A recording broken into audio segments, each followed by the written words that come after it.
What's the holdup on the Arizona Cardinals and Mike LaFleur hiring a defensive coordinator? How come Aubrey Pleasant hasn't been hired yet? The latest on the Cards DC search, Johnny Venerable. Plus, Trinidad Chambliss not coming out for the 2026 NFL draft, but that's not going to stop us because we have our first Mike LaFleur post-Radio Row mock draft, 3 rounds, including a Kyler Murray banger of a trade. All that and more. PHNX Cardinals starts now.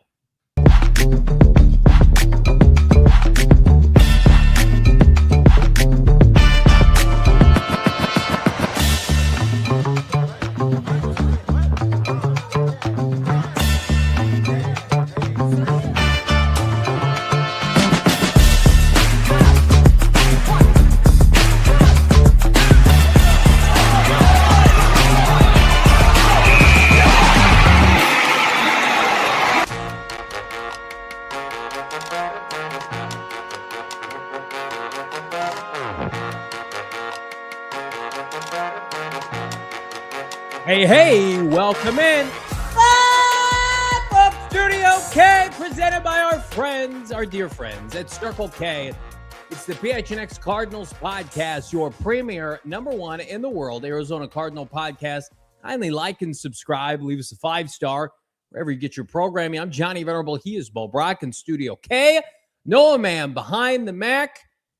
Where were you when Aubrey Pleasant's Wikipedia page was updated, Brack? It was. Yeah, we got tagged in that. What's going on? Hey, Joel. Hi, Deb. Shaft, Burnt Marble, new supporter. We got our guy Naheem in the chat. Jacob looking good. How about Slim, Mikey, Dylan Richards, Mike D, Jack Honcho 77 Far North. Got our squad, Mike Benjamin, Evan B, Jared Sweetwater, G Willikers, Big Bird, Beavers, and Jenga Man. Just to mention a few of the fine people already lighten up the chat. Johnny requested politely, like, subscribe, and also realize that this episode of PHNX Cardinals brought to you by our friends over at Bet365. It's never ordinary. Download the Bet365 app today. And when you use the promo code PHNX365, all you have to do is deposit $10. You bet $5, and you can get $200 in bonus bets, win or lose. Hit that like button for your boys. We got 255 people already watching live. Let's go. Let's go, Cardinals. Hire a defensive coordinator. I have a theory. I think that they've already hired a defensive coordinator, and I think that, like this entire coaching search, they are trying to slow play it for their own benefit and keep it under wraps. I have nothing to go off of other than, like, this is just how they've operated this offseason, but I mean, this is getting ridiculous here. It's February 11th. We've got the combine less than 2 weeks away. Like, we're going to bring up a coaching tree here in a second.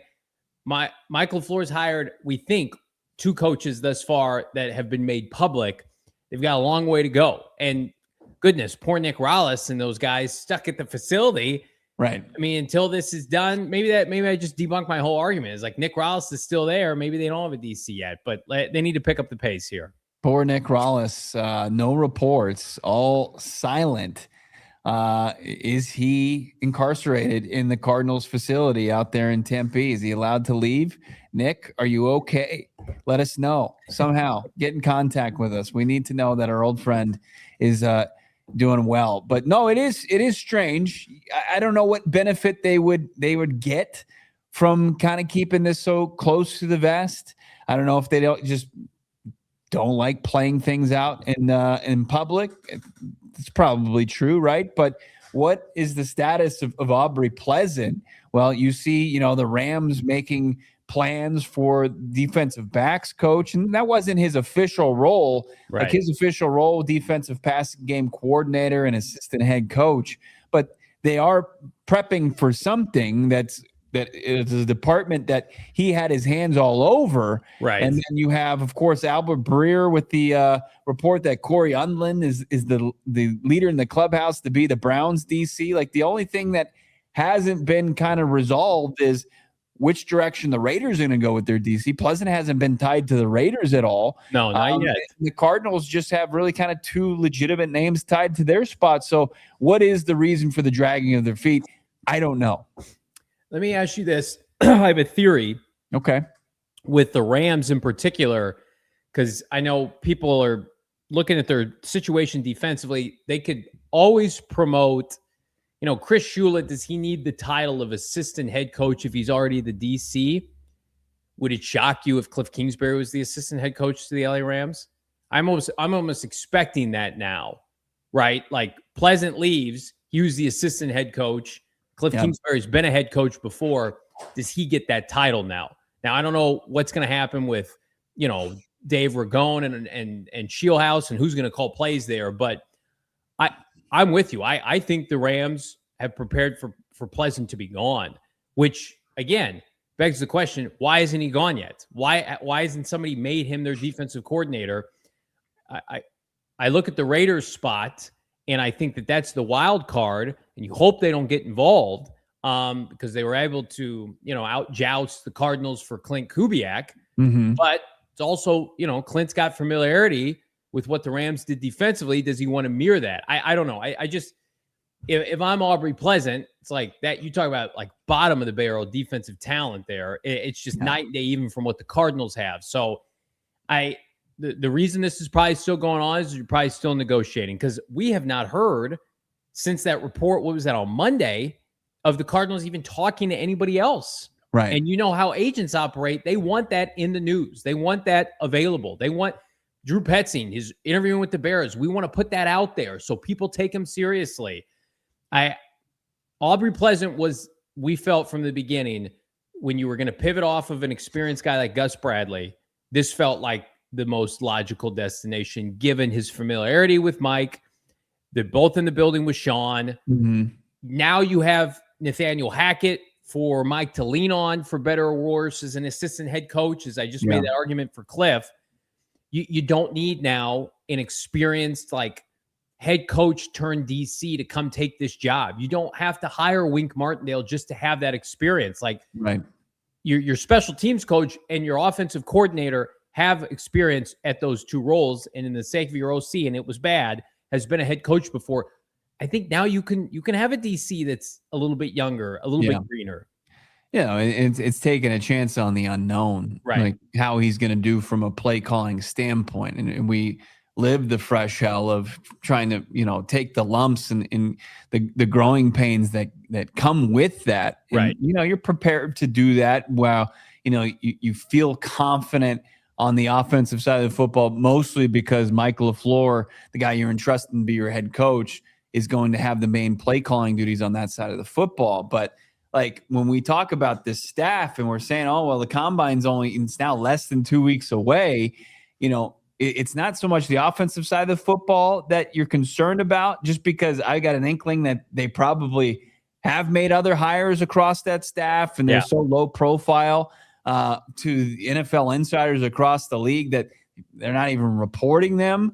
But as far as the defensive side goes, this stunts your ability to build a staff. Like, who's the guy in place? And then once you figure that out, then you can make the next moves after that. Like who your pass rush coach is going to be, who your D-line coach is going to be, who your inside linebackers coach is going to be, who your DBs and safeties coaches are going to be. That is something that you can't really delay much longer without being incredibly behind the eight ball going to Indy. And this is a team that, sure, they utilized 6 out of 7 of their draft picks last year on the defensive side of the football. They're going to utilize more draft capital on that. How are you going to get a sense of what your defense is, how it's going to be run right? Next year, and what kind of personnel you need to fit to that. So that's what makes the delay so puzzling. Nick Rallis is not going to be a defensive coordinator in the NFL this year. I think that's a given, right? Can they force Nick Rallis to remain on staff for a Pleasant or a Bolin or a Martindale? Like, do they get right of first refusal if, hey, Nick, we want to make you the linebackers coach, and Gannon's like, no, I want him in Green Bay? Like, how does that work? Or if he's not retained to do the job he was hired to do, he's free to go elsewhere. Yeah, well, I mean, full transparency. This is all speculation, right? That's what I'm right. Just talking this out. Yeah, it's It would be unprecedented. Like, I know it happens in season. You see guys lose play calling duties and they're, they have to take a demotion and they are still part of the staff. But usually when they hit the off season, all parties involved realize like there's no reason to keep this person around. Like, you got to go let that person live their life and seek other opportunities. Why is he still with the team then? Right. Well, I mean, yeah. Why hasn't he received another opportunity elsewhere? Why is it complete like radio silence on his behalf? But like, I know there are guys that have play calling duties that don't have the official DC title, but to have the former DC in the building with the title, and then to have somebody come in like that ain't some sort of business that you want to put on display for the Cardinals organization, who's already taken a lot of flack in the court of public opinion as far as their coaching search goes and how their organization is viewed and how it's against the grain. Like, you don't want to be that against the grain. Okay. Give me a percentage that Nick Rallis remains their defensive coordinator. I'd say 0. But then what are we do? Like, I agree. I think that same way. So like, is it just like semantics by the Cardinals? Like, Nick, you cannot leave until we get your predecessor signed and then you can leave. How is this? Like, I don't understand how this works. Like this is how I'm trying to conjure it up in my mind. Yeah. Cardinals get a DC, then they let Rallis go. Gannon's holding him a job in Green Bay. Right? But they didn't seem to have that issue with Drew Petzing.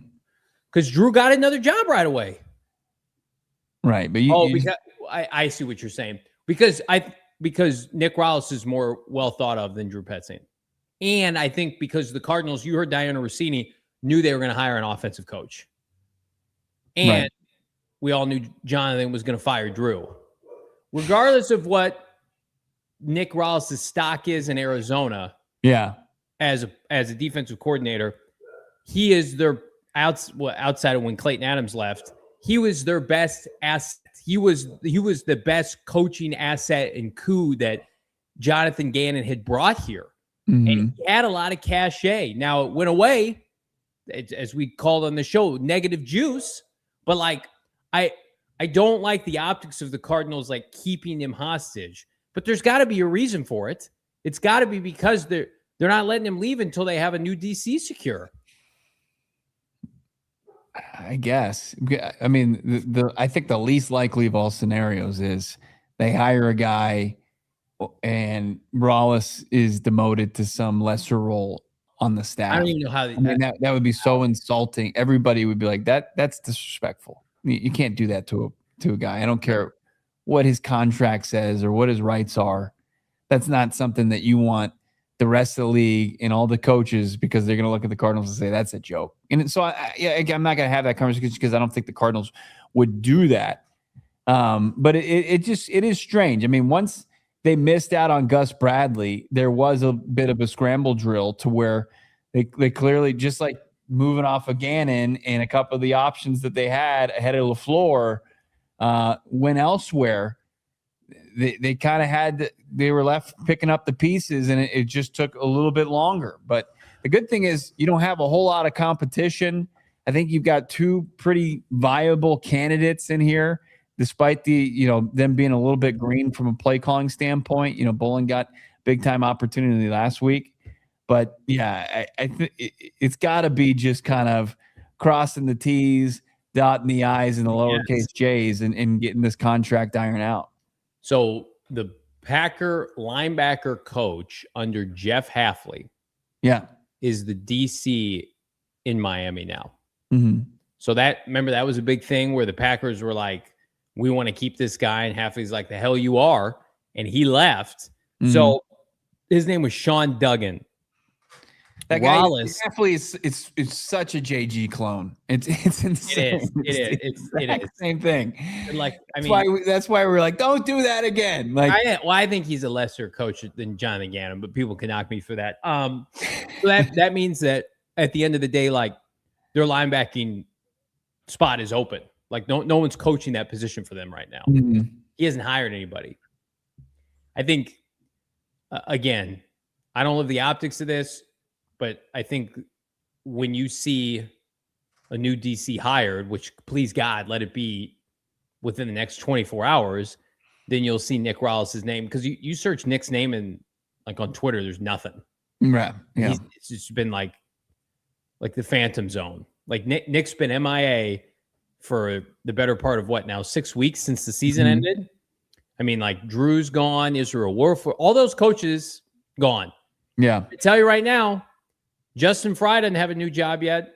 All those other, the QB coach, the passing game coordinator, the OC, couple of defensive coaches, right?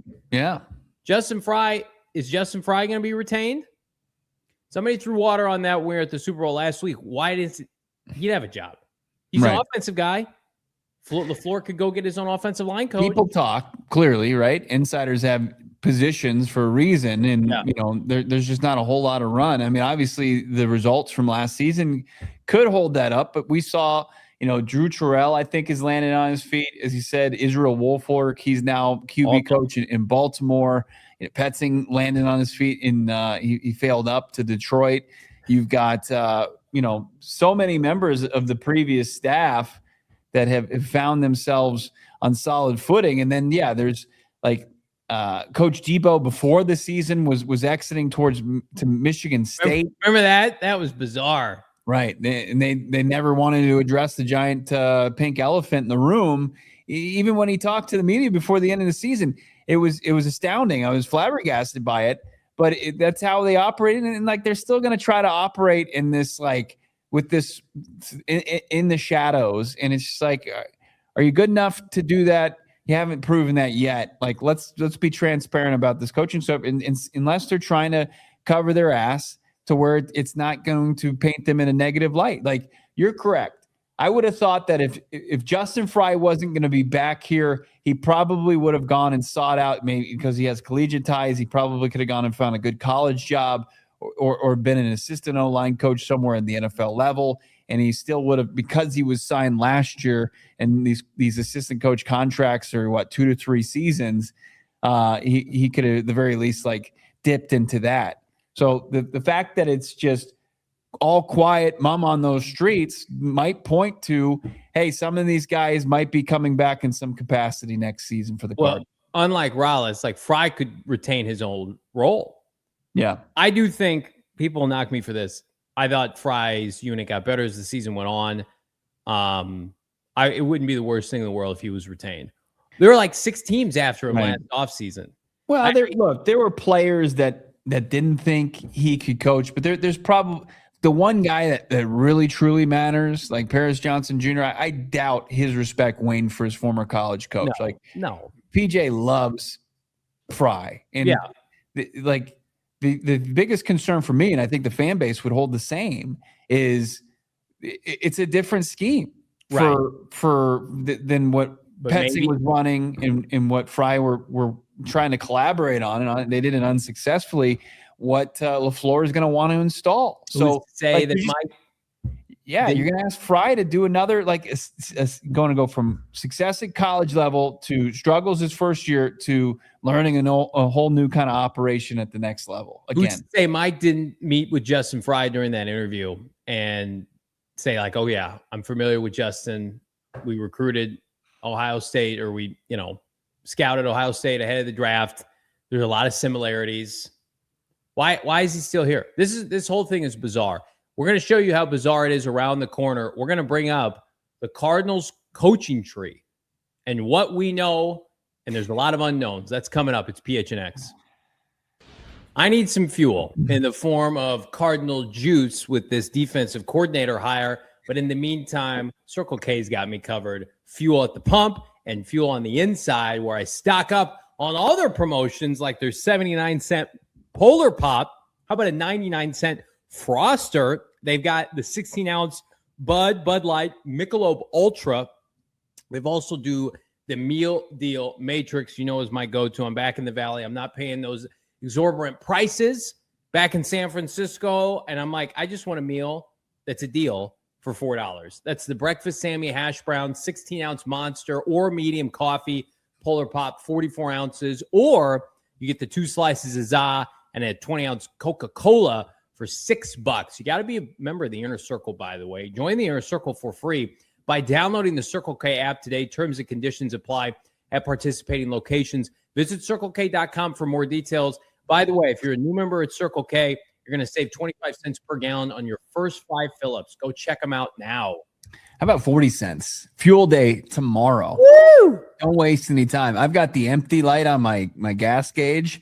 I'm just trying to make it to Thursday, save 40 cents per gallon on my next fill up. But you got to do it by becoming a member of the Inner Circle. Also, if you've unfortunately been in an accident, suffered a serious injury, who you hire as a lawyer is uber important. It actually matters. Do your research. That's why we trust Mark and Alexis Breyer, the husband and wife law team. You see them all over social media. You see them on your television screen.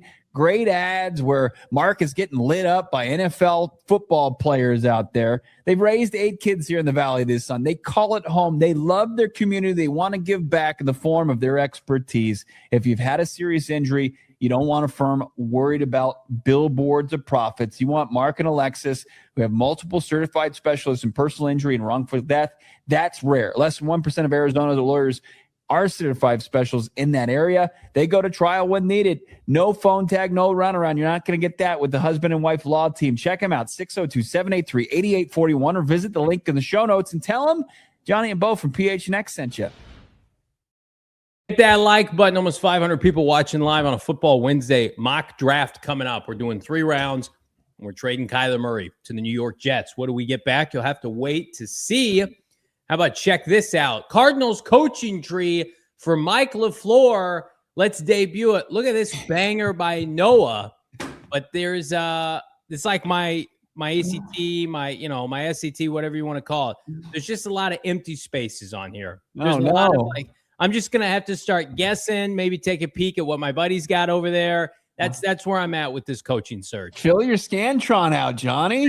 Let's go. At least put an answer down. Don't just take a 0 on it.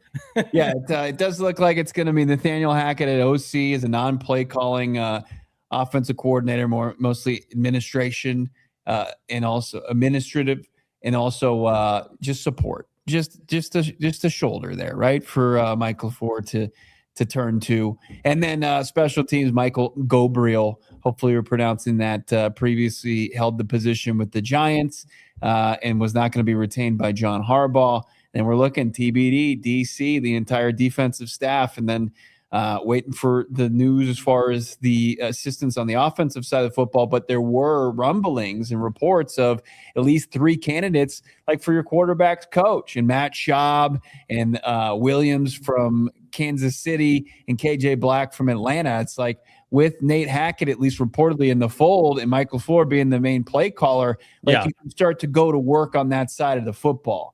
So this is tough. This is like, as much as I love this graphic, it's legit. It's also embarrassing that this is what we have to display here as the main show here for Cardinals, and we got nothing. So let's see that one more time. I think the quarterback coach, they know who they want to hire. I think there's a chance offensive line coach could be in the building. The biggest hurdle is you haven't named a DC yet. So then in turn, you have no position coaches. Why do we know they have no position coaches defensively? Because most of that Jonathan Gannon, Nick Rallis defense left already, right? We talked about it. Defensive line coach gone. Safeties coach, DB coach gone. Nick Rallis by default, linebacker coach gone. I mean, like, you're going to have an entire new defensive staff. And so Jacob's right. We do have an RB's coach. We do have a running back coach. Man, we flubbed that up. We're going to have to update that. Cardinals have a running backs coach. They hired the coach from Miami. How did we space on that? That was in the flurry of last week. There it is. Yeah. Spat at our jobs. Pete Thamel reported the Cardinals they made the hire last week, and we'll get it up there. It was Matt Merritt. Matt Merritt. Thanks, guys. Easy. Oh, Wow. Noah's Noah. never made a mistake in his life. Matt Merritt has previous ties and who's been on, it is an L podcast, was on Sean McVay's staff in kind of like an internship role. Yeah. Wow, people are really giving us a hard time. Sorry. We I deserve it. legitimately Sorry, we forgot missed. We had one. We can fill in one more void. That's it. It's still empty. running back coach. I mean, it's an important job, but like, Yeah. a lot of that's God-given ability at that position. Hit that like button. Sorry. I mean, like, did Adrian Peterson as a rookie need a running back coach, right? Saquon. Look, Matt Merritt, I love the hire, personally. That happened last week, and it went one ear and out the other. Right. All right. Prediction. Then we got to talk about Trinidad Chambliss, just horrific optics and who's ever leaving. Trinidad Van Wilder never wants to leave college. When do we get a DC hire before the end of the week? Yes or no? Yes. By Friday or by Sunday? Imperative. They got to make a hire. They got to get this. You can't go into like 1 week away from the combine not knowing who your staff is. At least let the guy move into his office before he's flying to Indy. Is that what he's going to do? He's going to first meet up with Mike LaFleur and the fellas in Indianapolis? He's going, he's actually, his second interview is happening at the combine, I've heard, at the media room. We're actually going to be moderating the interview. It's going to be like, hey, how would you work with some of these players if you get the job? See Ruben Bain out there? How would you use him, Mr. Pleasant? And Aubrey's like, get me back to Sean McVay. Yeah, Ruben Bain's sitting in the room like, you guys really don't have a DC yet? I don't want to be a part of this clown show organization. So Friday or Sunday for you? Friday or Sunday? Is that what you're saying? Meaning like the end of the week, meaning end of the week, Yeah, Sunday, Friday. or end of the week, Friday. Friday. Okay. I think so too. I'd heard maybe like early this week. That's dead, of course, Cardinal style. Just like that coaching search. By the way, did you see that article by Jason LaCanfora is trying to get back in the Scoops game. Yeah. And God love him. It's not going well. He had the Cardinals, he had a headline today saying Cardinals were all in on Kubiak as their first choice, but he chose the Raiders instead. And I'm like, okay. Like, I don't know if he was their first choice, but yeah, they really like Clint Kubiak. Clearly, they waited for him to talk to him. Now, there was one nugget in there that got buried that nobody picked up on, and of course, didn't lead the article with. The Cardinals, according to LaCanfora, and I like all the love to Jason, like I believe this anyway. Yeah. We're willing to spend big money on not only Kubiak, but his staff. And I think going into this hiring pursuit, like it became hopefully evident to Michael Bidwill, like you're not in the salary cap league with coaches, right? And you're always going to put yourself in a tough spot if you're not competitive. You may never be what we want you to be, $20 million for John Harbaugh or whatever it is. But sure as you cannot be paying coaches less than some of the top DCs and OCs in the NFL. Like Jonathan Gannon is probably making, I don't know this, more money as the Packer DC than what he made with the Cardinals as their head coach. Like you can't let that out there with agents. Right. They can't. They people will not interview with you if that happens. I like to hear that. I do. Right. That is music to my ears. Yep. But it's going to fall flat because the perception is like the main point is they missed out on Kubiak. They weren't even in a position where they could be competitive or win the money conversation. Right. They couldn't cash that ticket. They just couldn't. Like, to be able to push back on that narrative, they were told thanks but no thanks by candidate after candidate. And I'm sure Kubiak emerged as probably the favorite after, who knows where Salo actually fell in line as far as their rankings. Sure. They wanted to talk to Harbaugh. Harbaugh gave him a nice, conversation on the phone, but that was it. Right. Like, they were willing to spend on, like, I understand that the fan base, that's not going to, like, people aren't going to sit there and hold on to that and go to war for their owner just because he was willing to do that, but came up short again. Like that, it's not a win. But I love to hear it. Like now you have to do a lot of hard work. Like a lot of hard work has to go into the organization. Like that somebody's willing to take your money. Like it's great that you were willing to pony up, but the fact that you still were said like thanks but no thanks, that's still tough for Cardinals fans. And you didn't give yourself a chance based on there wasn't enough positive work done over the last 3 years to have Clint Kubiak said, I would love to come coach Cardinals. You guys are right on with the money, and now let's continue to get on with the staff. And you can say, see, we're not that. We're pushing back on that narrative. You just don't have the opportunity. You're a blurb in a Jason Lockenfora where he's not even a respected NFL insider any longer. Article. It's good for Michael Bidwill to see. You can't just rely on one thing, right? You have to be able to appeal to the very best of the NFL coaching pools. You from a head coaching standpoint, especially, you've got to have your roster on point, quarterback on point. You've got to be in a good position with your facility, which you're working on. You can't just rely on the fact that people want to live in Arizona. I think we've seen that now. Right. And then also you have to be willing to pay big money. It's like the Infinity Stones. Like you got to have them all. Or all of them individually, you don't do a whole lot. Don't make that face at me. You get that reference. That's not a great analogy. Yeah, it is. You definitely need them all to be able to get the job done. You can't just say, I want to pay this coach, but quarterback situation's a disaster. Or we've got some not great stuff being published in The Athletic about our workplace environment. I do view this as a positive, though.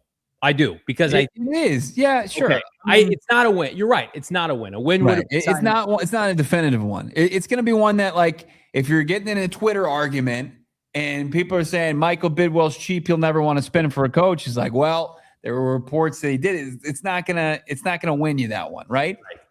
But and speaking, like, they don't have any Infinity Stones. No, zero. They didn't have anything to kind of, string in front of a head coach and say, at least we have this one. We got the quarterback. We've got the facilities. We've got, the stability that everybody's looking for. We got the slam dunk ownership. Like, they don't have any of those that are going to be appealing to, coaches on the open market. And that's what you have to do over the next, let's just call it 3 years, because that was the previous regime. That's probably the most accurate measuring stick. What can you do in your first 3 years as a head coach? Can you chip away at the perception, the narrative surrounding this team? Can you put it in better standing than the previous head coach? And not to get off track here, but I like to toot our own horn when we're able to, and we never bought into the Kubiak to the Cardinals at all. Right. And we had the side by side of AZ's recruiting tools versus Vegas. And I think the Cardinals only won one of them, which was the roster. And then did you see how the Raiders rolled out Kubiak? Have you seen some of these photos? Yeah. It's like, first of all, Mark Davis isn't in any of them. Smart, right? It's like Tom Brady and Charles Woodson and Ken Stabler and their Lombardi trophies and what's his name? Howie Long. And then there's Kubiak. Yeah. It's like, duh, that's what you do. That's what we've been screaming at the Cardinals to do. That's why everybody wanted Kurt Warner to be the president of this team.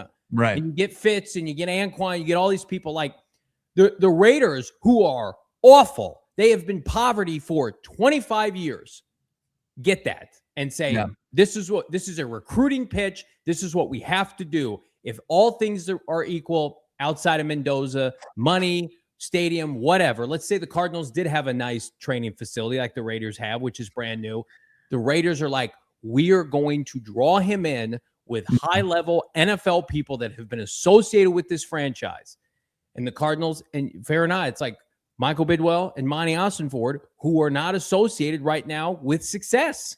So, it was easy for us to see that. I'm surprised more people didn't connect it. Like, the Raiders literally did what we said they were going to do. It's all over their social media. Good on them. They checked an easy box. Yeah. Well, look, they understand that they were behind the eight ball.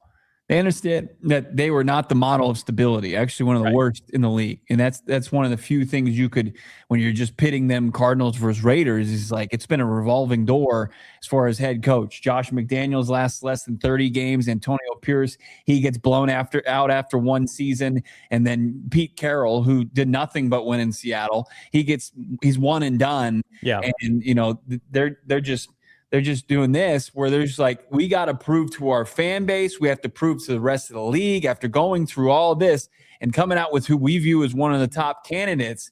We have to prove that this guy is different. Yep. And they're doing it, and they're showing them from a family standpoint. They're rolling out the silver and black carpet, and they're putting up the stars of yesteryear. Yeah, absolutely. You have to play that game because that's the entertainment side of this business. But you got a guy that you feel like on the X's and O's department could also, win there. That remains to be seen, but at least I think the Cardinals did a decent job with LaFleur. They showed brother there. Yeah, his brother there, and then you mentioned Warner. I mean, we got one little taste of Warner being at the facility and shaking hands and bro hugging the new coach, and we're like, can we get more of that? Right. And it got people talking. It got people talking positively about this organization. I want everybody to search Mark Davis on Twitter. The one photo, Mark Davis. I'm being serious. Okay. He's in the back of the press room, like in the last row. It's like that they get it. They're like, we're going to, like Tom Brady. People are like, Tom Brady's not a selling point for Vegas. Are you out of your mind? Mark Davis could not have been further from that microphone. Yeah. They knew exactly what they were doing. So Cardinals, they're taking baby steps. They still, and I'm not saying like Michael Bidwill never has to like show his face or be available. Like he's well-spoken. I know the Wi-Fi thing. I still would have made a joke out of that at the presser, but like get a team president. Larry's retired. Kurt's retired. Get these people involved with your franchise. And I think you'll be in a much better spot. But to me, the biggest hurdle right now, and thankfully, hopefully they have a coach that can get us into this era. The facility is so bad. Oh, yeah. They need that puppy open yesterday. And again, like it served its time. It's been around for how long has that facility been there for? Oh, God. I mean, it feels like ever since they moved. Since they got here, right? Yeah. And then they renovated it like in around 2015, and like the renovations were barely like up to code, like they were in the first initial NFLPA report cards. Like they said, the gym floor was a safety hazard. Like literally, they got an F- for their weight room, and obviously the locker rooms are outdated. Like ASU down the street has better facilities than no doubt. I don't even think it's a debate. We need Mike to win for a couple different reasons, but also like they can't do another coaching search before that facility's done. You just can't go through that again. If there is, no doubt about it. I mean, you have to avoid a catastrophe. Don't bring any more people there that you're trying to recruit. But I hear you, man.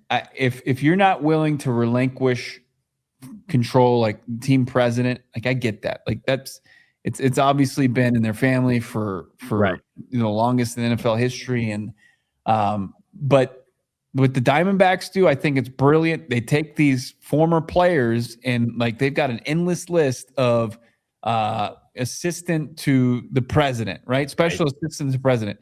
Throw out some of those fake titles and put at minimum Kurt Warner, Larry Fitzgerald, Anquan Bolden, Pat Peterson at those press conferences in a suit and talking about gassing up the new guy. Also, somebody brought this up to me. I think it's warranted. If you can't get those people for whatever reason, if Kurt doesn't want to make that commitment or Larry or whomever. He said he wants to. Well, yeah, he does. I'm making excuses for them. It's like, hey, here's the most part-time job. You can continue to do NFL Network. You can go on PHNX Cardinals, and you can do Monday Night Football. All we ask is, like, if we have a press conference, you put on your suit and you come out. But, like, what's happening in Vegas? Like, Tom Brady never played for Vegas. What's happening in Miami? Troy Aikman's involved in that, the rebuilding of the Miami Dolphins, right? Mm-hmm. Like sometimes it just takes a face, a presence to legitimize you. Sometimes you get somebody to come in here. I mean, it's like you get a historian of the NFL that can come in and help you legitimize what you're doing. And it was the step in the right direction when they hired externally. I know it has not worked out yet, but that was a progressive move. They just need to keep taking steps because, fair or not, those other 3 teams in their division, you don't even blink. They don't even miss a beat. They set the trends, right? Cardinals are still playing catch up. We're not playing catch up. We got a 3-round mock draft right after this. Guess who's not going to be in it? Trinidad Chambliss. That's coming up. Yes, football season may be over, but it doesn't mean it's too late to dabble with our friends at Bet365. Bet365, of course, our go-to place to place a wager. They've got 90 million users worldwide, 780,000 events each year. I always tell people, this is like the peak betting season for sickos like you and I, right? Of course, we got the Phoenix Suns. We've got NHL hockey. We've got draft props coming up. We've got spring training right around the corner. A lot of people say this is their favorite time of the year, point blank, to dabble and gamble with our friends at Bet365. They have pioneered live in-game betting, and they've got the early payout offers for NBA and NHL. How about this MLB early payout offer? Keep this for a rainy day, because right now on Bet365, when the diamond tips off here in just a couple weeks, if your team goes up by 5 runs or more, you get that instant payout on straight bets and parlays marked as winners.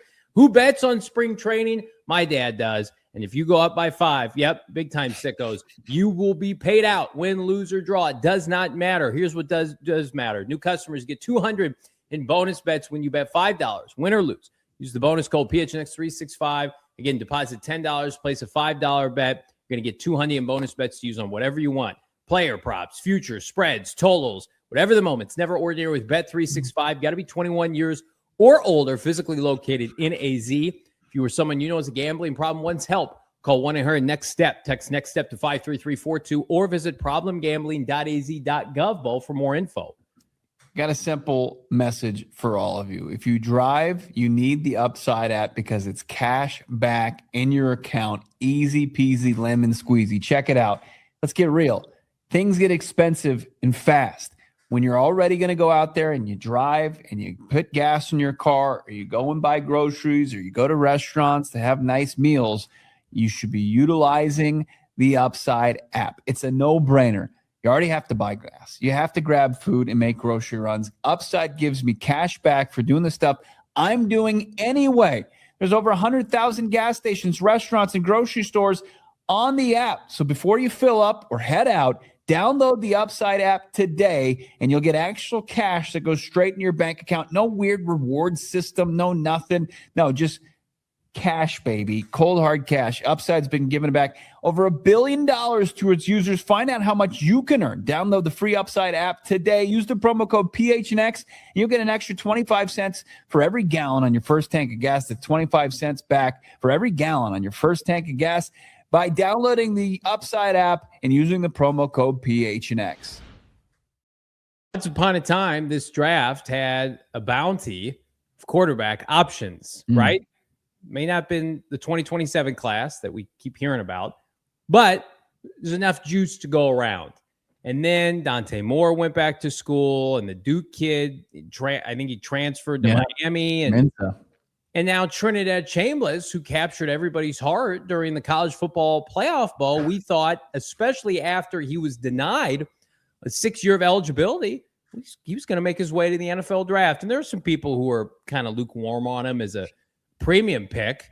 But however, news came out today, he was not invited to the NFL Combine. And the more digging we do is because he doesn't want an invite. He doesn't want to go because he's not going to the NFL next year. Doesn't want to enter the workforce at all. He just he wants to stay in school. He wants to party. He has no ambition. Doesn't want a real job like the rest of us. Look, yeah, that's fine. I actually think that's a red flag about him as a prospect. I do. Like, I understand, like, his earning potential is probably still larger in college. When you see guys like Mensah, when you get Sam Levitt, I think is making $7.5 million based off NIL. You're not going to make that as a day 2, day 3 pick. But, in such a quarterback, really tough quarterback class, right? I mean, wouldn't you want to go in there and try to make, unless he already knows like my measurables aren't going to be where they need to be, and I'm just destined to be a day 3 guy, and let me just soak up and max out my earning potential as much as possible. There's a possibility, but I also think, I mean, he's going to be, if he stays in school another year as a rookie, he'll be 25 years old. Yeah. Like, bro, what? And then like, but he'll just have made $7 million. And again, like I think if he doesn't go to school, or if he doesn't come out this year, he's not going to be within many people's like top 3 to 5 quarterback prospects next year. He'll probably be like next year's Diego Pavia. Yeah. And then it's going to be sad. We're going to be like, what happened to Trinidad, right? Fair or not, you got to know when time to strike is. It's like Malik Willis. Yeah. And his agent. We talked about that on Monday's show. It's like, whether you like Malik Willis or not, this is the right move for him, because this is the only time he's going to be able to really cash in as a quarterback in the pro regs. It's like Trinidad, I think is, I mean, fair or not, he could be good at Ole Miss again next year. You lost your coach at Ole Miss. Yeah, I know they were hot in the college football playoff. Let's see if that guy can continue it full year in the SEC. What happens if you guys aren't as good next year? You don't have the national platform. I think it's a mistake. I don't know how he's so certain he's going to get another year. Didn't he appeal and it get declined too? Yeah. What is he going to do? Just like work out for a year? Jamar Chase style? Like, bro, you're in your mid-20s. To me, it's like he don't want to be an NFL quarterback. Maybe he wants to be. He's got a future in law. Maybe he's also fighting this on his own. And he's like, I'm gonna make a name for myself by reversing this decision that's already been made. Is it twice? He's been denied twice. But the NFL and the combine getting the sense that he's not going to be a participant and he's not going to be in this spring's draft. So let's move on. Let's slot that with somebody that wants to play at the next level. And when you look at the list of players that, were invited, the quarterback position, not great at all. I think we can just kind of like move on and take a flyer, and that's fine. But there's nobody that I'm going to take, serious consideration for as far as, quarterbacks in this draft. Do we have our quarterback list? Have we expanded on this thing? Holy hell. This thing's it's getting longer and it's getting sadder. Look away. Yeah. If there are any children in the room, maybe escort them out. This is not for the faint of heart, but these are your quarterback options. Malik Willis will be an unrestricted free agent this year. Jonathan Jones, Johnny, did a good breakdown of potential franchise tag guys. Okay. The franchise tag is reaching such a level for like all positions that teams are getting priced out. Nice. Like interior offensive linemen, it includes, center and guards. Yeah. Their franchise tag is $28 million. My God. Tackles are larger than that. Edges are high. Like because it's the average of the top 5 players paid at that position. So it is sky high right now. So it might help free agency get juiced up a little bit. But as far as quarterback options, Malik Willis, Kirk Cousins, Jimmy G. We added Justin Fields today. I know he's under contract with the Jets. How is Geno Smith 35? Good Lord. Crazy. But Fields probably going to hit the open market. They're not going to want to pay him $23 million next season. Geno Smith likely to become, free from the Vegas Raiders. Derek Carr, there's more news surrounding him. Not only is he tied back to his old organization, Clint Kubiak, but the Jets seem to be tied to Derek Carr. Davis Mills, you'd have to trade for him. You'd have to trade for Jared Stidham. Will Levis, you call it a trade, maybe like a 2027 7th rounder. Nice. Get the job done. JJ McCarthy, pennies on the dollar. I don't know if Gardner Minshew becomes available just based on the what's going on with Mahomes. Yeah. And then you look at the class. Injury too. Yeah, it's Ty Simpson, Garrett Nussmeier, Drew Aller, Carson Beck. You look at the kid from Baylor. Who else is in there? It's like this is one of the worst lists I've ever seen. Arkansas, was it Taylor Green? But like nobody you would take before day 3. Is Kyler Murray better than every player on this list? Yeah.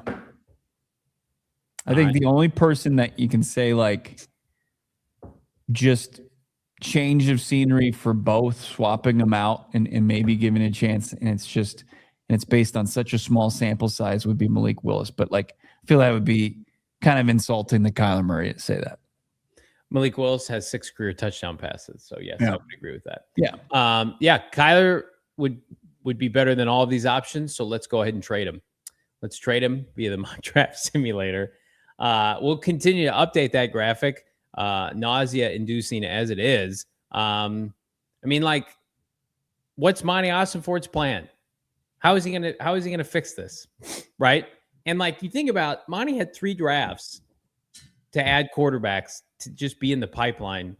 Yeah, shame on him. Didn't feel the need to, and now he's sitting here with 15 wins. I mean, we said on our show at nauseum last year, take a flyer on like a mid rounder, add some people. Kyler even heard us say that he didn't like it. He did not. But I'm like, Jalen Milroe, although he's part of a championship quarterback room. Remember, Jalen Milroe was going to be the next Dak Prescott. Instead, Sam Darnold won a flipping Super Bowl. All right. Of last year's class, real quick. Yeah. Who would you have liked them to see them take a chance on? Dart. So Dart was a first rounder. Well, yeah. It's fine. We talked about it. You're taking him 16? No, you trade up for him like the Giants did. Okay. Who else? Shuck? I would not have been pro Shuck. I would have hated that pick. Milroe, you mentioned him. I was a fan of Jalen Milroe. Yep. Not Dylan Gabriel, right? We can agree on that. Never. I would have taken Shador on day 3. You would have. Okay. Yep. Kyle McCord? Yep. I would have gone Kyle McCord. No issue with that. Kind of stinky. Will Howard? Yeah. I probably would have taken Will Howard. Riley Leonard? No. All right, let me just look at one previous draft before this. Okay. I don't like this exercise. There aren't a whole lot of options, and we know what was there in 2023, and they took Slop. 2 over DTR. Right, it was bad. Caleb, Jaden, Drake, May. Yes. Right. Yep. PHNX? No, never. JJ McCarthy? No. Bo Nix? I don't think Bo Nix is good here. Spencer Rattler, you probably would. He went 150th, so probably would have taken a flyer on him. Yeah. Jordan Travis never even made it back from injury. Joe Milton's an interesting prospect. Yeah. And that's about it. I mean, Devin Leary and Michael Pratt from Noah's beloved Tulane. So Red Sea saying, so JV would have traded up for Jackson Dart instead of having Will Johnson. Yeah. I mean, in hindsight, you got to have a quarterback. I mean, like, we were next to Jackson Dart at the Super Bowl. He's flipping huge. He's got all the tools. I don't know if he's going to be good. His hand. We're basically best friends. No. I'm kind of like the older brother to him and Scat. They lean on you for like financial advice? Yeah, life advice. Like, what do I do with my 401k? Is life insurance important? Mo is a Cards fan. A lot of people are saying this. He likes Nussmeier. I like Nussmeier too. Bo doesn't like Nussmeier. I'm okay. It's fine. If you're taking him in the 4th round. What about the 3rd? No, it's the number 1 pick in the 3rd round. It's basically a 2nd round pick. Let's get nuts.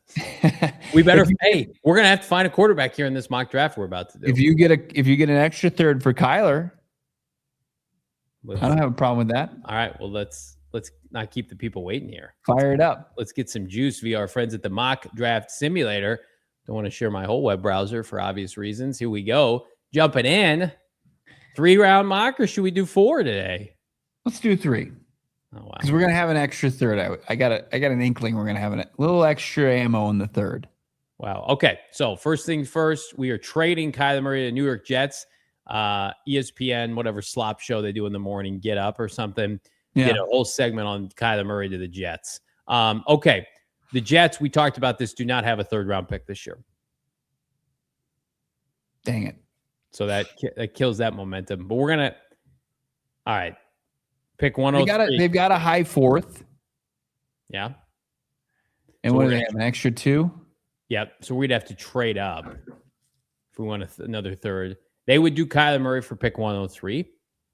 What about a 4th and maybe a future 3rd? Yeah.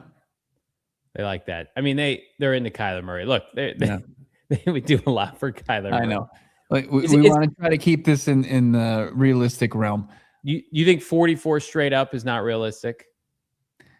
I think you could, with just based on the capital that they have, that would probably be the ceiling. Well, let's just do that then. Yeah. What if you were to kick back? You want to give them 104? Yeah. I like that. Okay. Just being fair. Yeah. Fair is fair. All right. So I don't want to get ratioed into the sun from Jets fans. Well, they don't watch the show. All right. We're going to start the draft. Mendoza, Ruben Bain goes second overall. Cardinals have Reese, who still is like 1 of 1 for a lot of people. Yeah. David Bailey, Jeremiah Love. How do you pronounce his last name? Maui Noah. PFF hates Spencer Fanu, by the way. Is he not even in like their top? There he is, 18th. I missed him earlier. Okay. What are you thinking? I mean,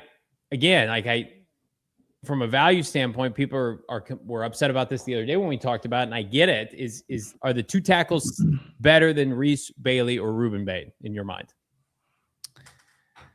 I value the tackle over Bailey at this point. You know, this is very early as far as just doing my research on this. Most of the stuff I saw from Bailey was him beating up on some bad tackles in the Big 12. But does look twitchy, does look like he could be a double-digit sack guy as well. But yeah, I look at the Houston and Kansas. Right. Beating up on some very low tier Big 12 teams, right? What's up in our trade option here? Anybody want to get up? I don't want to go too far down the board. Bengals if you want to maximize the value of 3, if somebody wants to come up. Bengals are interested 10 and 3, obviously. Yeah. They would do 41 and 72. So, I mean, we're dropping to pick 10, and we could slow it down and then try to jump up again for the big man. I mean, are we watering this down? Second and a third to drop 7 spots. I don't have the trade chart in front of me.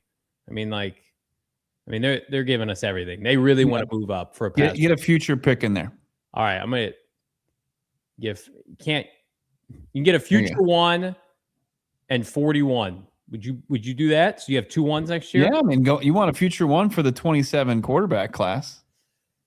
Can I get any more? Let's just try. We'll try this. We'll just see what they say. They accepted it. So we have 10, 41, 72, and they're 1 next year. Nobody be pissed if we miss out on one of these tackles. All right, resume draft. Bailey goes 3rd. Okay. Reese goes 4th. Giants don't need a tackle. Jeremiah Love. Oh, that's sexy to the Giants. That's good. All right. Worked out for them last time. Yeah. For the Eagles. Worked out really well via the Giants. All right. He hasn't gone off yet. All right. Do we want to try to trade up to get the tackle? Who just went? Carnell Tate. Okay, so they went wide receiver. So we call Washington. 10. Obviously, we'd have to probably flip them a second. So we have 34. Who's the top-rated prospects on the board right now? I mean, Washington's got Laramie Tunsil. I can't see it. I don't know how to get to like that. I'm in trade zone. I can't do it until our pick is on. Doesn't let me see. Only lets me see like. I gotta imagine like Tyson's in the mix there. You want to roll the dice here? Did Downs go yet? No. I think you roll the dice. All right, Caleb Downs went. Okay. Saints they took a tackle last year, right? Anybody else sweating? Let's see. The Chiefs. New Orleans has gone tackle.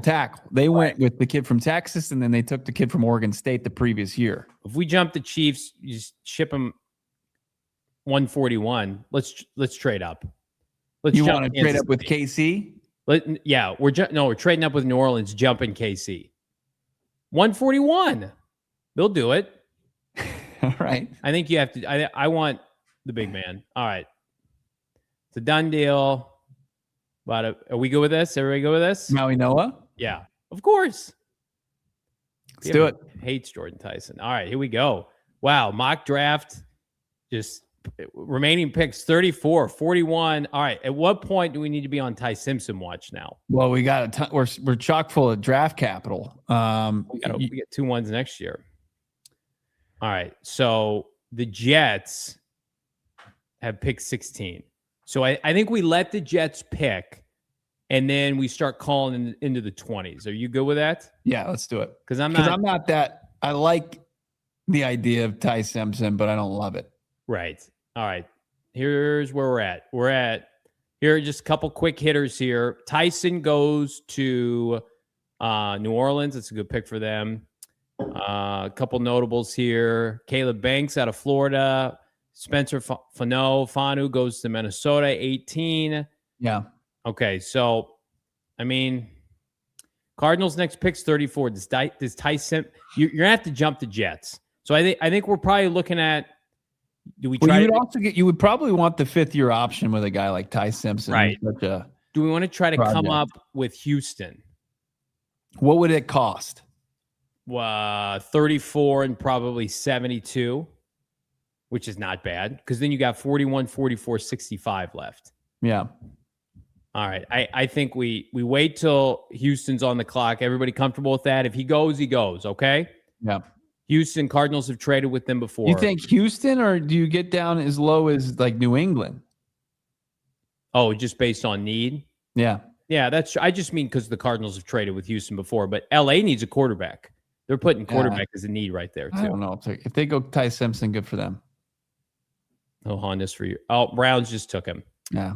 Well, all right. So no Ty Simpson to Arizona. So we're going to speed this puppy up here. All right. Cardinals on the clock now. Best available. I think you probably look at maybe defensive line just for the sake of this. Trinidad's in this draft. Get the hell out. Nussmeier pick 70. I told you 3rd round. Carson back. I mean, at this point, it's like you're not taking a quarterback probably. Not great. Not a great class. All right. So we got a bunch of picks left. How do we want to spend them, Bo? So you got a playmaker and Conception. I don't know if that's somebody that you're jumping in. You got some mouths to feed, even though he could probably do well in the slot. You got the 2nd best tackle out of Utah there. On his team, not in this draft. Yeah, I mean, a Georgia defensive lineman wouldn't be the worst thing. Christian Miller. Not a lot of production rushing the quarterback. Probably just a red shirt. Looks like a space eater at his size. Yeah. I mean, do you take a safety here just because of the value?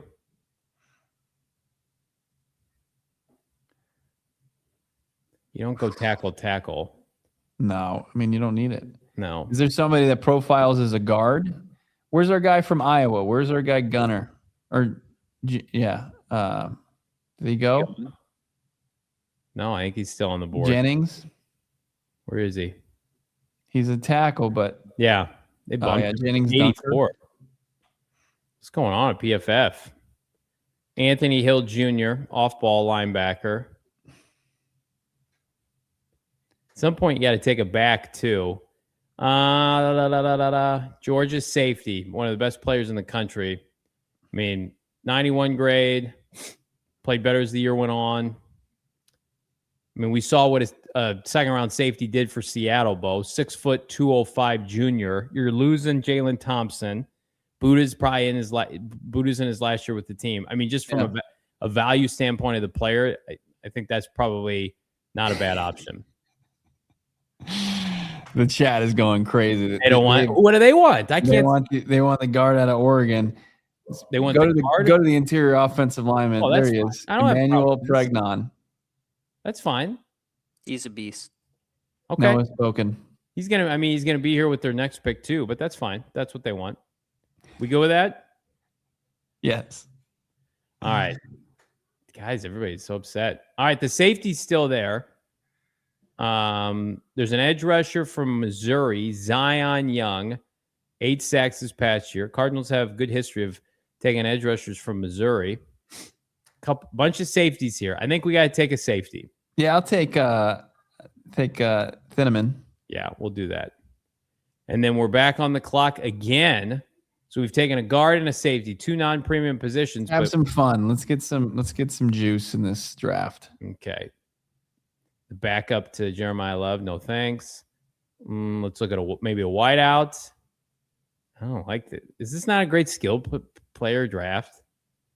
Feels like it might not be. What about edge rusher? Just this kid. Oh, and the kid that played opposite, what's his name? Yeah, productive. 9 sacks. No height. 6'3", 240. Chat, tell us who to draft. No more corners, by the way.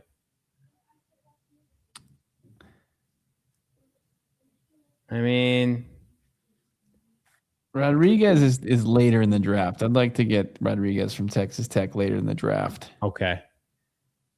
I need to go defensive line here. People are saying Anthony Hill. I mean, you're going to pivot off Cody Simon already? That's fine. You want to do that? Yeah, you probably wouldn't take Rodriguez later in the draft. You'd have way too many linebackers. Let's go Anthony Hill. Let's go the trifecta of non-premium positions: guard, safety, off-ball linebacker. I don't know if that's a great draft strategy, but what about the tackle from Arizona State? Can he play guard? No. He had a great Senior Bowl. He did. He's a fast riser. Have you thought about a blocking tight end yet? Please shut up. All right, let's go with Anthony Hill. Let's do it. Man, too many picks. And like the quality of picks, the amount of picks that you have, you can do this kind of thing. I like Elijah Surratt here. Yeah, I do too. He played well in every game that I watched him play. Mm-hmm. He dominated Oregon. Look at that. Okay, I like that pick. And then I'm going to pick a quarterback here. I'm going to pick a developmental QB with our last pick. Nussmeier comes to Arizona to back up Malik Willis. Everybody good with that? I think we did it. I think we cooked. That first round, I mean, it all started, you get that second for Kyler, and then you're in really good shape. All right, here it is. And I think they'll grade it well because we took a lot of the players that B+, that's a joke. All right, so we started things off, traded Kyler Murray for a second, and we kicked back a fourth, which, I think anybody would take right now. Then Bo had a good idea, traded down from 3 to 10 with Cincinnati. We got a future 1, and then their second and their third. So it was a very bountiful trade. Then we made a mini trade to jump Kansas City so we could take Francis from Miami.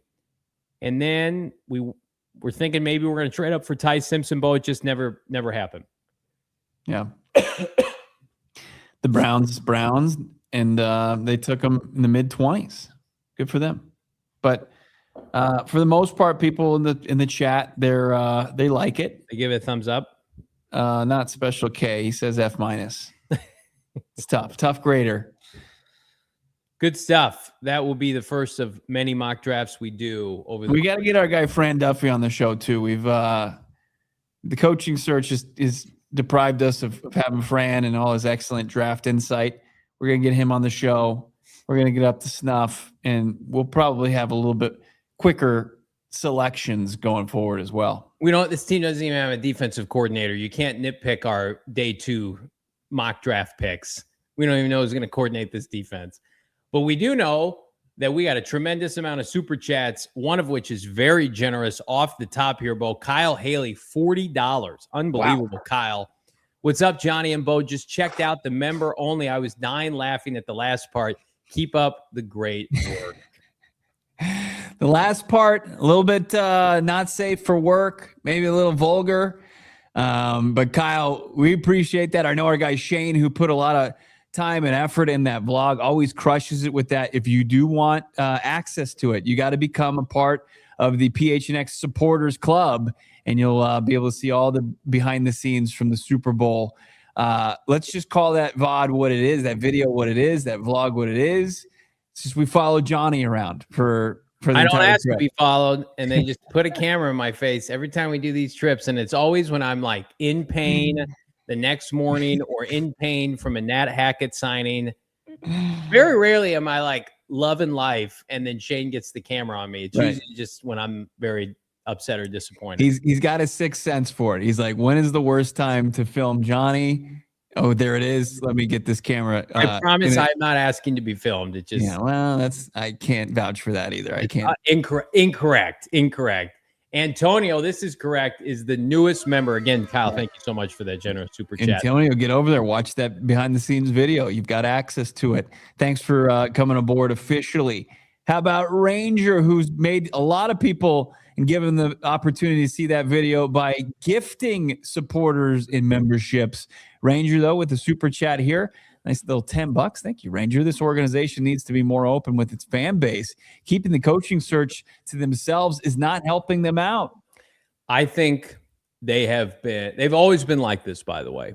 I think this offseason they have been exposed with how they do some of their media, and I think it's in their best interest to change their approach. And like, listen, do we benefit from the team's lack of transparency? Maybe, this little fanboy podcast, but I would still rather have the team be forthright with the fan base than us,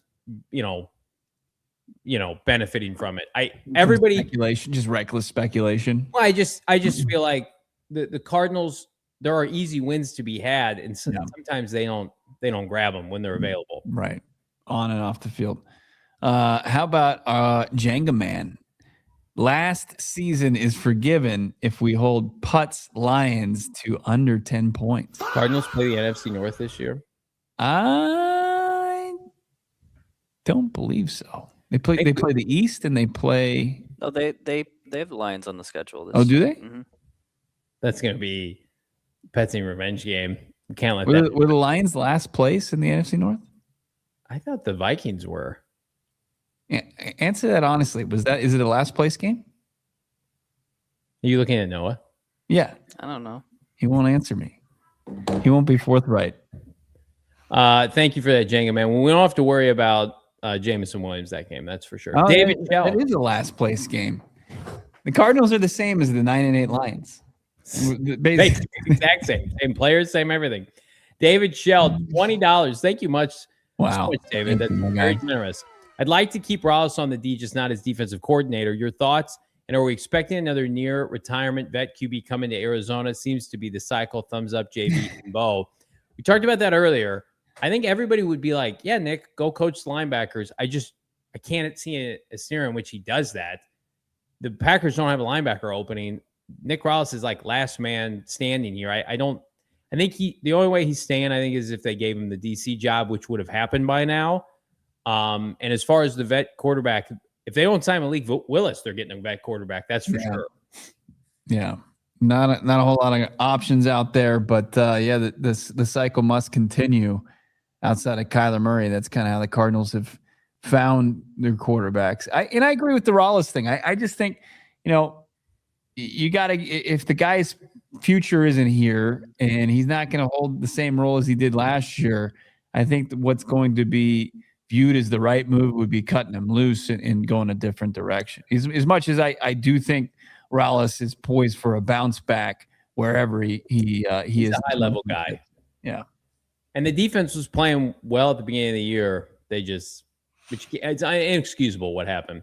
Iron Will, $5. You guys seen that? Stick to the model site. You can be the GM of the Cardinals, cut and trade players, sign free agents, to draft, to set up. Just found today. A lot of people have been tagging us. Bo, have you spent any time on there?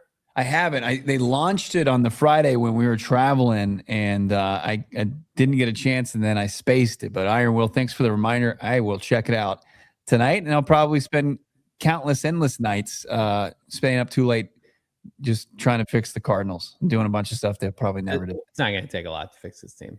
Desert Vulture, 9776. $5. It's ridiculous with how the season ended and JG firing, and yet we appear to have no urgency with the coaching staff decisions. Well, here's where I'll give them a little benefit of the doubt, is that Mike is in charge of the coaching hires. So, Mike came with a plan when he interviewed. So, they tried to hire Gus Bradley really fast. And Gus Bradley was like, no, I actually don't want to be a play caller Yeah. defensively. I just want to be vibes guy with Robert Saleh. Just want a safe. I want a safe title job, and I just want to ride off. You don't want that guy as your DC then. I won 12 games in 4 seasons with the Jags. I've done my tenure in the NFL. I'm here to just yell and run around at practice. Yeah. Keeping it going with the super chats. How about thank you 5 months of loyalty. Dana Ballnor, Red Feather Workshop. Monty isn't spilling while drinking with his pals like a former GM. Now we are all hearing agents releasing interviews to drive hype, not hirings. Yep. Agreed. 100% on point. We need a Aubrey Pleasant hire tweet like we need air. That's for sure. David Shell, thank you so much, Dana. Great to see you. $10. I got to go to 2 home games a year. More if I could. I really, really hope we can land a promising QBDC for exciting Cardinal football. Bidwill, please spin the bling. Let's go. Woohoo. And I also think, David, like there's going to be some erosion in the division. They're not like I expect those teams to still be viable. There's no way that they're going to be able to keep up what they did this year. There's opportunity for you to close some ground. Yeah. So close it. And I think they will. I mean, like, if they had wanted status quo, they would have kept Gannon or hired Vance Joseph. And they didn't do that. So they've checked the box this offseason. Let's see if they can keep checking them. Yeah, it'd be great to continue to pull from McVay's coaching staff, give him less time off this offseason, having to make hires. We know he's a guy that doesn't need much to be successful, and that's a testament to him. But it would be great to get a guy like Pleasant, who is well respected in those facilities, and bring him into your own. Couple new supporters to shout out. How about Joe? We got our guy Joe Grigas, and then of course our guy Jacob Tackett, who we see in the chat on a regular basis. Always appreciate your thoughts and contributions, Jacob. Welcome officially. And then back to the super chats. How about our guy Gus? You guys said Tom Brady really likes Kyler. You think they would entertain Kyler, the 3rd overall pick, and maybe some more trade up for the number 1 overall selection? I think they would do that if they weren't sold on Mendoza. And depending on who you talk to, like there are people that said that they're going to keep their options open. I think Arizona would, and Michael Bidwill would give up anything to get Fernando Mendoza. And I think like the Cardinals would be a logical trade partner with them. So yeah, I mean, like if they decided collectively, like we're not taking Fernando Mendoza, but like it's just such a stretch for me to believe that would happen. Yeah, it's a 1 quarterback draft. Even you're in striking distance, but yet you're so far away. It's frustrating. But I mean, we should just be happy they have the 3rd pick. I mean, they literally were stuck on like pick 7 for like leading into that final weekend. I mean, you just saw from that mock today, like you trade down, you're going to get a lot. Yeah. I don't want them to trade down, but if you did, like it just. Who's the prospect to the teams are going to want to get up the board for, though? I don't know. In this case, it was David Bailey, Downs. Who else? The pass rushers. The two, like Bain, Reese, Bailey. I think like because if there's a tackle worth taking, you need to flip and take that player. But if there's an elite edge rusher that like Cincinnati feels like we're an edge rusher away, right? We're going to trade Trey Hendrickson finally. Mm-hmm. I don't know. I don't love the idea of trading down, but it does keep options open for sure. Keeping it going, Reese, what kind of contract would you give Malik Willis? 3 years, the first 2 guaranteed, front loaded. I mean, like 3 years, 70 million. That all shaky voiced. You sound very confident in that deal. Look, Sam Darnold got 3 for $100, right? I think PFF projected his deal at 2 for, was it 40? Do we have that, Noah, from yesterday's show? It was 2 for 40 with the 30 million guaranteed. People are laughing at me, guys. I don't know. Here's what I don't want. I don't want the Cardinals to want him and him to go to another team because of money. So like, I think the years are probably the more important thing with Malik Willis.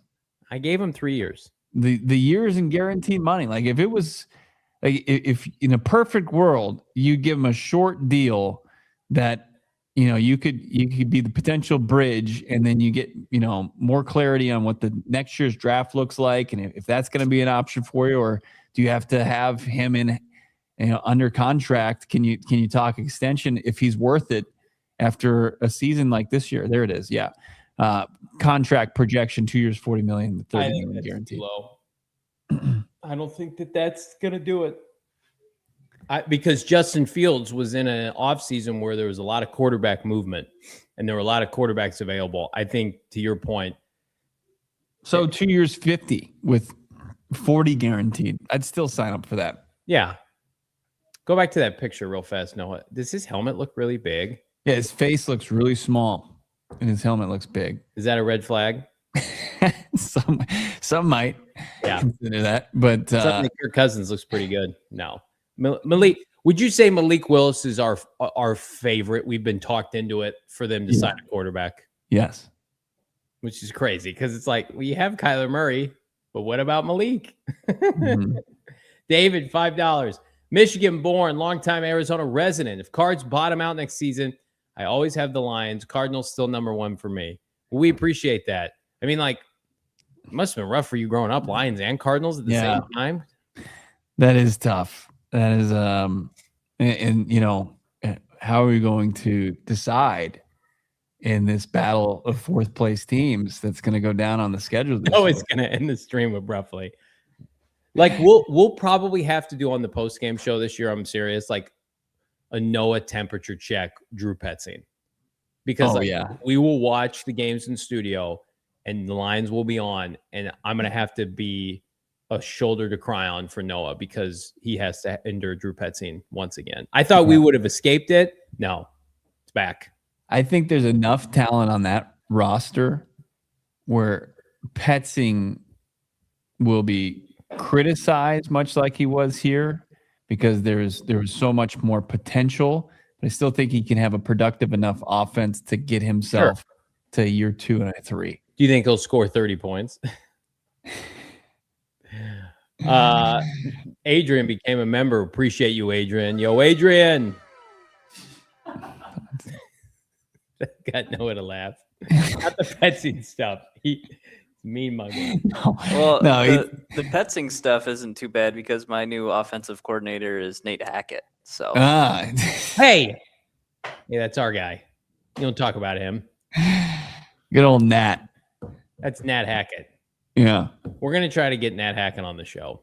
He's gonna see your reaction on the vlog to his hiring, and he's gonna say, "I want nothing to do with you guys." I think I said the vibes are in the toilet. You don't think he'd like that? Hey Nate, we were big fans of your hiring. I couldn't even keep a straight face saying that. He's got to know, like, people just listen. I think he's gonna come here and he's gonna really endear himself. I think he's just going to be like the fun uncle who controls your offense, Yeah. But does he really control it? How about our guy with bringing us home? It's Felscherzog. We got a guy, Felscherzog. Draft blue chip talent at 3, trade back up to 30, draft Simpson and roll. Thanks for making example phase uni suck less. Love from Germany. You're the goats. You're the goat. Guy. Appreciate you. Yes. I don't hate that. Take the tackle and then take Ty Simpson. I know people are like, Ty Simpson's dog water. He looked pretty okay in that first college football playoff. He had some decent throws. Yeah. Our guy Saul Bookman thinks he's trash. Booty cheeks. Yeah. If you don't want to, he's not ready. That's what I'll say about Tyson. If you draft Ty Simpson, like, it's going to be iffy if he has to play it all next year. Day one starter. I think if you sign Malik Willis, there's a chance you don't take any quarterbacks in this draft. Yeah. I think you need to take a flyer. Well, sure, like a day 3 guy, whatever. But if you go out and sign Kirk Cousins or Jimmy Garoppolo, we're on Ty Simpson watch. Yeah. You put those guys up like puppets week one. It's just like, what? Come on, guys.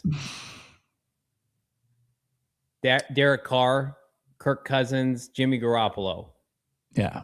You're asking the fan base for a lot of hope. If your quarterback is close to AARP membership, the only other option is to get younger in that room somewhere. Could you go into the season with Malik and Jacoby? Yeah. It's not the worst. I mean, just based on how this draft, how bad it is. Yeah. And you got a couple B options for the most part. Like B minus. What people feel like they know about Malik Willis and what we already know about Jacoby Brissett is like, can Malik Willis, can he somehow break through to starter status? And that's what you're taking a chance on. And that's what you're going to have to overpay for. Hit that like button. Subscribe to PHNX Sports. What a banner day. Well, tomorrow bring a new coaching hire, primarily on the defensive side. Last minute question here, Bo. Yeah. And PK Fitzgerald always making some good points in the chat. And that's a good one. Recently outed or released. Did he resign from the Eagles coaching staff? It was Jeff Stoutland, their offensive line coach. Any chance we get Jeff Stoutland as O-line coach? 26 Pro Bowlers, 14 All-Pros, and then 2 Super Bowl rings for his offensive line. Pretty good. Cardinals had a good O-line coach, and they let him leave. Yeah. I mean, if the opportunity presented itself, I'd love to see that, but I don't know. Eagles probably have the right of first refusal on that. If Clayton Adams didn't leave, is Jonathan Gannon still here? Yes, 100%. Yeah, probably. Wow. Heavy stuff today on a football Wednesday, February 11th. we just wait with bated breath who the DC is going to be for this team. Remember when we thought it could have been Raheem Morris or Anthony Weaver? Yeah. Now we're like, could Nick Rollins come back? No. Aubrey Pleasant, watch. What's the other guy's name? Charlie Bolin. Him too. Hey, Charles. Somebody get Charles on the phone and say, hey, are you coming to Arizona? Do you need a condo? I just saw a Fitz updated jersey. I haven't seen one of those. I've been to a lot of games. I haven't seen it. Kind of cool. Like the on the new Nike jerseys? Yeah. Nice. It's one of one of the few regrets I have about Larry's career is he had to play it outside of his rookie year almost entirely in those awful uniforms. Especially when they were like the Reebok ones. Yeah. Some of the worst some of the worst uniforms in the history of the NFL, for sure. So bad. Yeah. Not even the black jerseys you could say, but remember when they got the black and people were like, it's better. And I'm like, yeah. The piping, so bad. I love the rivalry jerseys. I think they're great. I can see the tortilla thing, but I still don't mind it. I get it. I like fun. I'm a fun guy. Hit that like button. Subscribe to PHNX Sports. Bo and I are on emergency pod watch. Should the Cardinals hire a new defensive coordinator? In the meantime, drop a comment down below. Who was your favorite pick in our mock draft? We're going to be doing more mocks. We got Fran Duffy on line one. We got Mark Garofolo coming on here soon. And, of course, we're headed to the NFL Combine, Bo. Can't wait. Less than 2 weeks, we'll be in Indy, one of our favorite stomping grounds. We're going to break Noah in. He's going to get the whole rundown, like the shrimp and the shrimp cocktail, steaks. We'll see if he can put up, unlike my co-host. But big things in the works, and we expect to hire between now and then. But does it happen before 4:30 tomorrow? We'll find out. Check out the vlog. It's for supporters only. I know a lot of you gained access to that already.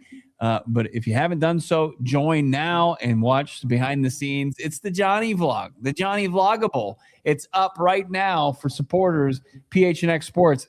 Like and subscribe, and we'll talk to you tomorrow at 4:30 right here on PHNX Cardinals. We all silly like the mayor.